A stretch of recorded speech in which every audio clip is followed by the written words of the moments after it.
Let's go to Money Moicano, who had the big win on Saturday. He's back, and it's so great to have him as always. Renato, congratulations, my friend. Parabéns.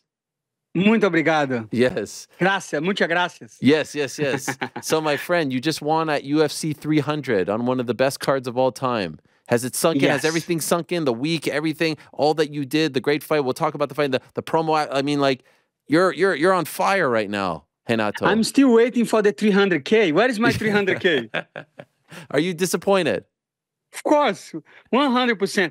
Because Ariel, let me tell you something. One thing is go over there and smash all your opponent. But then when you got knocked down on the first, and then you got back even better and finish a guy that is very hard to finish, I think that was 300K in my opinion. I know. I was hoping maybe they'd give a few more out. Dana did say he's going to take care of this person, that person. I think he mentioned you. So do you know what that means?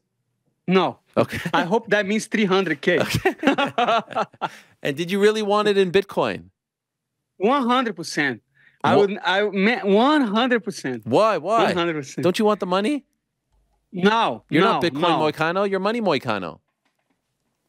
Money is a tough topic, you know, because like 300K today in dollars, 10 years from now, we don't know how much Bitcoin is going to be, but probably that will worth much more than dollar in 10 years. That's my opinion.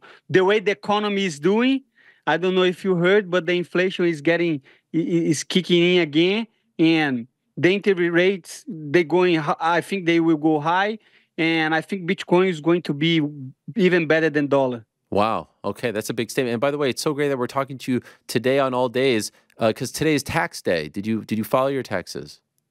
I didn't. I did the extension. Smart. I did the extension. Yes. That's right. Yeah. So the week for you, did you enjoy? Because I know you're a fan of the sport. We talked about 300 even before you were on the card. Like, did you enjoy being a part of such a big event, a grand event? Did you take some time to enjoy everything? That's the problem to be a fighter, because you don't have time to enjoy. That's my only problem, because it's so hard for me to make the weight. So the whole week I was really focused on make the weight and on performing good on Saturday. That I didn't even could watch the fights. After my fight, I went to talk to the reporters and do the whole obligations. So I didn't watch the fight. Today later, I have one more podcast to do after that, the Show Me the Money podcast. Yes. And I hope you guys enjoy the Show Me the Money podcast. Me, Gilbert Burns, and Maddie, we're going to talk about UFC 300. But after that, I will watch UFC 300 from the beginning to the top and watch all the fights. Because, of course, I watch Max Holloway and Gaethje and Pereira, of course, but I want to watch all other fights too. Okay. So have you watched your Crazy fight? card, right? Incredible. It was amazing. Did you watch your fight? Yes, I watched my fight. Okay, so the kick in the first, 10 seconds, the broadcasters were saying, oh, that hurt him bad. Did it hurt you bad? Little bit. Not that much. Okay. Little bit. Yeah. And then what about when it seemed like he was on the verge of finishing you when he dropped you? What happened there? What are you thinking? And are you shocked that he walked away? No, as soon as he dropped me, I was ready to defend myself, you know, and I saw he didn't try to punch me. Then I got back to the feet. I don't know why he did that, but that cost him the fight. So that was not a smart move. But one thing is for sure, I say on the end of the interview, I cannot afford to lose. Even if he jump on my guard and start to punch me, I would get him on an arm bar or something. I'm not losing, Ariel. I'm not fucking losing. Are you thinking anything in that moment, or are you just kind of playing off your instincts? No, I was thinking I have to get this motherfucker to the ground right now and beat the shit out of him. I'm not gonna be playing any games. And when I went to the corner, my coach say, hey, he got you bad, you lost the round. And then I realized, no, now I have to go and do something big. And that's what I did. Like on the second round, right away, I was chasing him, landed some punches. I landed a good right hand. Then when he felt the hand, I went for the takedown, and I did my job. When you have a fight like that, and then you have a finish like that, are you checking, because you're a little bit early in the card, so are you getting nervous like, oh, okay, I hope this guy doesn't do better. Okay, this fight. Okay, I'll just, Yes, you know, yeah, yeah, yeah, 100%. yeah, yeah. Since the beginning, I was just when Bobby Green was about to finish Jamil, I said, Like no, don't that. finish him, don't finish him. Like when the girls were fighting, I said, don't finish, don't finish. I wanted only body decisions, but unfortunately, Diego Lopez is a monster. Yeah. You saw that knockout. After that, I thought, man, my bonus is over. This guy's gonna get my bonus for sure. And then Max Holloway come over there and he just delivered a picture perfect knockout, one of the best fights that I ever see. Gaethje is a monster, but let me tell you something. Max Holloway is a different animal. I am a huge fan of Max Holloway. He's a guy that never was involved in polemics. He doesn't call anybody out. He just go over there and do his job professionally for the last 15 years, fighting the best. I think he for sure is one of the best fights ever. I really appreciate Max Holloway fighting style, his personality. I think everything about Max Holloway is legendary. Yes. What an iconic moment, right? Pointing to the middle of the cage, and then he freaking knocks him out with 1 second. I mean, that's like a movie. Next time Max Holloway do that against you, don't go over there chasing him because you're going to be in trouble. That man is a man on a mission, and to put Justin Gaethje out like that was unbelievable. UFC 300, I could not have been so wrong about the card. I think on the beginning I was talking shit about UFC 300, but in the end of the day, was one of the best. Because one thing is when you put the card right, when you are making the fights, but this card delivered the knockout of Pereira, the fight between Gaethje and Holloway, and the finish. Me, obvious. The Bobby Green fight was amazing. The girls. I think only people were not satisfied about Aljamain Sterling, but that's none of my business too. Yes, yes. We cannot have like all fight by finish. We have to have some Aljamain Sterling over there, right? He was the only one who didn't get an interview for whatever reason. I thought he deserved You know one. the reason. You know the reason. Why? He deserved Why? it. Because I think like the UFC is thinking, we're not gonna give him the interview, so the next guy know he needs to finish to get the microphone. Maybe it's there, right? Like an incentive. Yes, yes. What about Poatan, though? I mean, this guy, he comes in there, the referee, Herb Dean, he pushes him away, and then he knocks him out, and then he goes like this. I mean, what is this guy? I don't even know what to say. 8th fight, and he's doing all this. Iconic. That shows the level of focus and discipline of Alex Pereira because he was fighting. He got kicked on the nuts when Herbie Jean was trying to stop the fight. He didn't even look. He just felt Herbie Jean was over there. And Yeah. like you say, you post that. Let me cook. And Yeah. bang. And it was a iconic moment, like Aljamain Sterling, like Max Holloway, iconic. But what was a great night of fights. I was really impressed. And I like Jamahal Hill. Jamahal Hill is a cool guy. I like him a lot. He went in our podcast. But I say that before the fight. Like, it's not a good idea to striking, like to fight on the feet against Alex Pereira. He's such a good kickboxer. And I don't know if you saw, he punching the thing on the PI. Like, he's stronger than Ngannou. So imagine Alex Pereira 205 punching that hard. The guy is just a freak of nature. Would you like to see him fight in Brazil on May 4th? Do you think that's a smart idea at heavyweight? I like to fight in the Brazil 4. I like to be on the card. But of course, people would like to see Pereira more than me. He's the champion. And to be honest, I will be very happy to see him at the heavyweight on Brazil. I think he deserves that. And I think he has the power to be a heavyweight, right? Yes. Is there any chance of you fighting on that card? Did you speak to the UFC afterwards? Is there any opportunity there for you? 100%. I'm down. I'm willing. I can fight tomorrow. Wow. I can fight tomorrow. I am a man on a mission.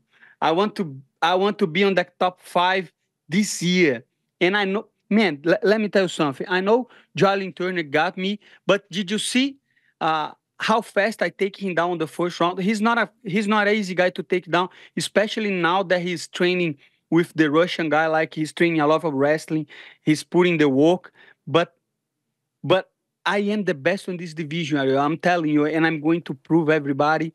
So I need to fight the opponent if they want to fight in Brazil, London, America, I don't care. I want money, and I want to beat these motherfuckers and get to the top of the division. Who would be realistic for Brazil? Who do you think? You know, like Paddy's not fighting in Brazil in 3 weeks. That's not realistic. Maybe in the summer, but who do you think would be realistic? That's the problem. I ask you, who do you think would fight Tough. in Brazil? Not many fighters. That's the In problem, 3 weeks. In 3 weeks, probably a guy outside the rankings. But guess what, UFC? If you have the right opponent, I fight in Brazil for sure. I want to fight as much as possible, and I want to get to the top of the division, and I want a new contract. I want money. Are you done? Is your contract up? No. How many left? How many left? Three fights yet. Okay. 3 fights still. Are you going to try to renegotiate now? 100%. Why of not? course. Why not? Why not? Why not? Yeah, why not? Why not? But Renato, how do you explain all of this? Like the momentum that you're on now and the popularity. You said you were surprised at how much you were cheered. It's just unbelievable to see you were in the UFC so many years. Like I feel like I've asked you this version of this question every time we've talked recently. But even now, like I can't get enough of you on the show. People want you every week on the show. You're so popular. And if you want, I can be on the show giving financial advice to people. That's right. That's right. I appreciate that. But how do you explain all this momentum that you're on? What is the secret to all of this?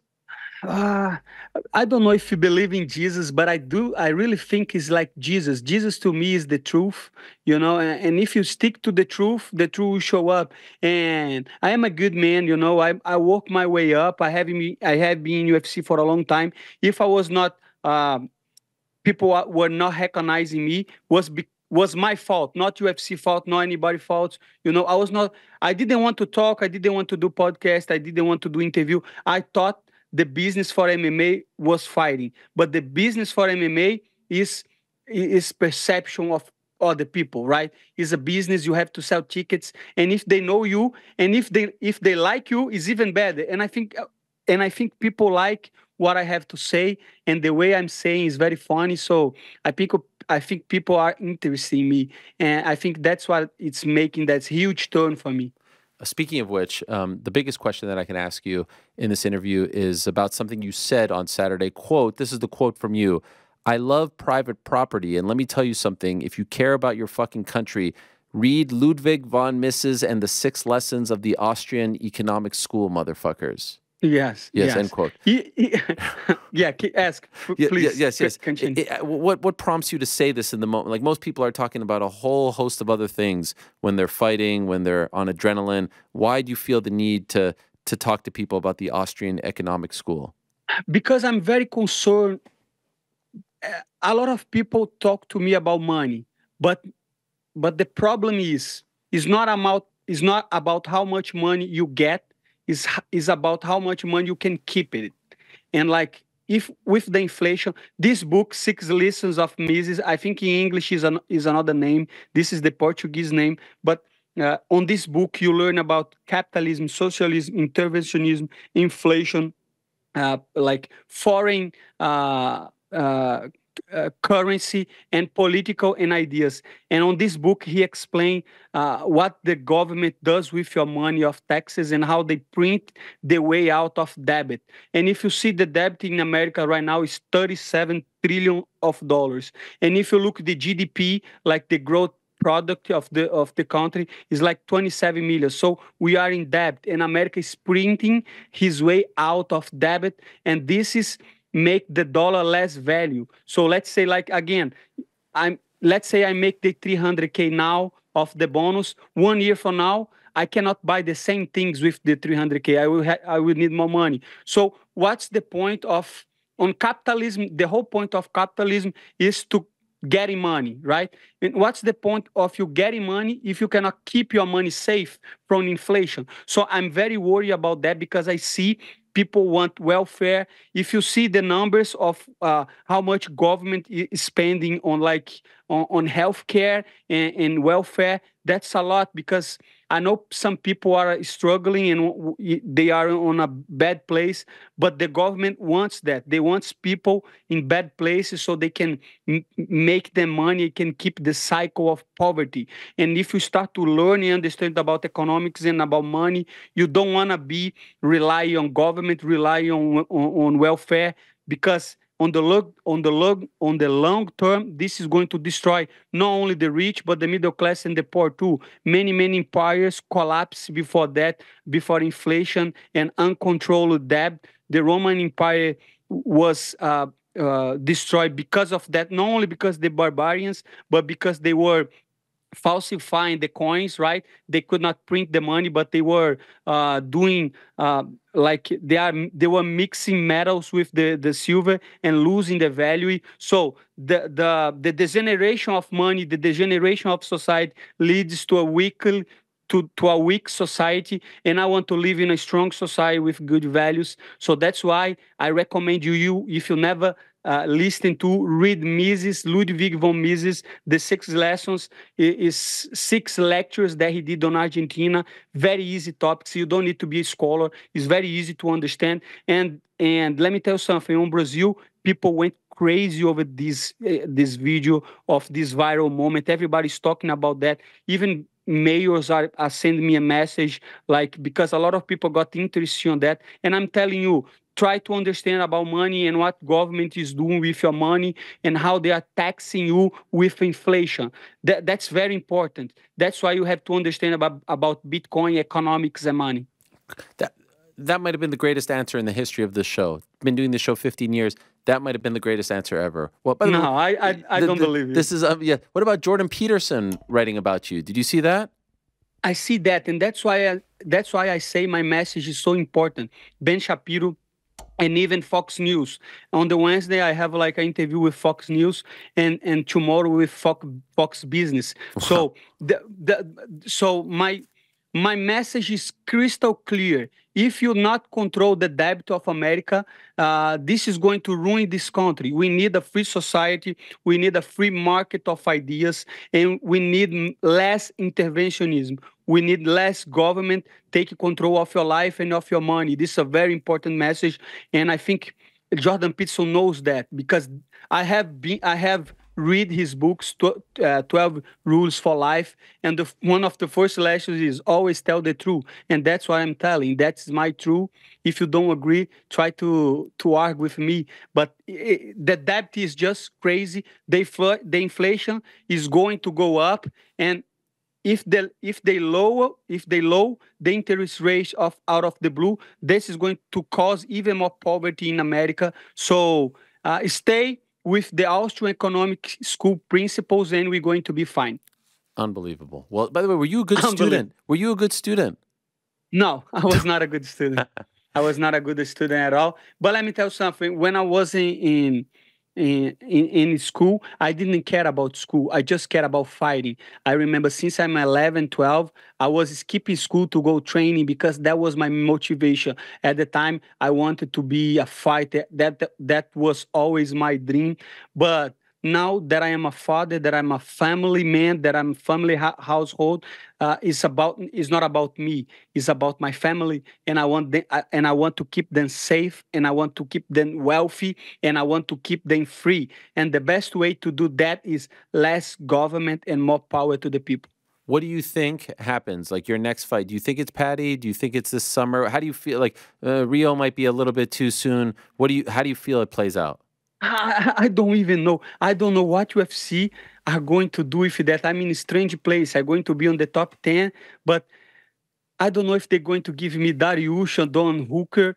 But at the same time, I don't think they have the star power to be a star. And I think I will be a star. I just need a couple more fights. If I keep fighting the way I'm fighting, if I keep talking the way I'm talking, if I keep connecting with the truth, my message is going to resonate with people. My English is going to get better, and I will be a big star on MMA. Oh, yeah. And not only in MMA. So I don't really know. And I wanted to talk shit about Paddy, but he made a lot of good comments about me, so I'm not gonna trash on him. What do you say? What do you say? He congratulated me. He congratulated me about the fight. He said, very good fight for Moicano. Somebody sent me the video, and he said he want to do maybe the Ultimate Fighter Moicano against Paddy. I would not be against that. I think that would be very, very, very funny. So I'm not gonna talk too much shit about him. But if he wants the smoke, I'm gonna make him easy fucking money, brother. I know you're being nice, I know all that shit, but no, don't forget, Moicano wants money. In God we trust. All the others pay in cash, motherfucker. Oh my God, what a line! What a line! That's a great line for a shirt. You should put that on a shirt. That's an amazing line. By the way, talking about shirts, I have a new T-shirt that I made for UFC 300. Go to moneymoicano.com and you have Money Moicano shirt stand for freedom. And if you use the code REL10, we're going to give you 10% of discount. So you're helping the show, you're helping the Money Moicano, and buy your T-shirt and help the cause, my brother. I love it. Can I ask you, because you're always the most truthful one, Kayla Harrison, Amanda Nunes, how does that fight go? Tough question for me because Amanda Nunes, she's a very good friend of mine. Okay. And Kayla Harrison, she's a monster. Maybe Amanda not gonna like what I have to say, but I think the moment right now is for Kayla Harrison. Wow. Okay. I think, yeah. I think we can never count Amanda out because she has proven everybody wrong. But I think at the moment, Kayla Harrison. Dustin Poirier Islam was announced. Man, that was a bad question. I'm sorry, because you keep it real. You keep it real, Renato. What about Dustin? The problem. Dustin and Islam. What do you think? Unfortunately, I think Islam. Okay. Do you think Arman could beat Islam? I don't know if he beat, but stylistically, he has what it takes to beat Islam, right? A good wrestling. But again, I think Tsarukyan is too short for the division, especially for Islam Makhachev. Islam Makhachev is tall, but don't get me wrong. I was wrong against Tsarukyan. He's a very, very good fighter. You know, I say that he was unproven, he was, but after the Charles fight, I think a lot of people are respecting him more because the way he escaped the guillotines, and to be honest, he may have the best ground and pound of the division. Very, very good ground and pound, very good elbows. He's a tough fight for everybody on the division. What a delight you are, Renato. Very happy for you. Congratulations on an incredible win, an incredible week, an incredible run for you. It's so much fun to watch you do your thing. It really is. And you're seizing the moment. And very happy that you're getting these mainstream opportunities as well so more people can learn about you. It's a beautiful thing. So well done. Enjoy it, my friend. And we'll talk to you soon. Thank you so much. Thank you so much. Thank you so much, everybody. There he is, Renato Moicano. What a guy. Check out his Show Me the Money podcast with Gilbert Burns. Thanks for watching. We appreciate it very much. Hey, if you like this video, give us the old thumbs up. Subscribe as well. You could get many more of these videos on the channel, so please do that. We would love you forever if you did so.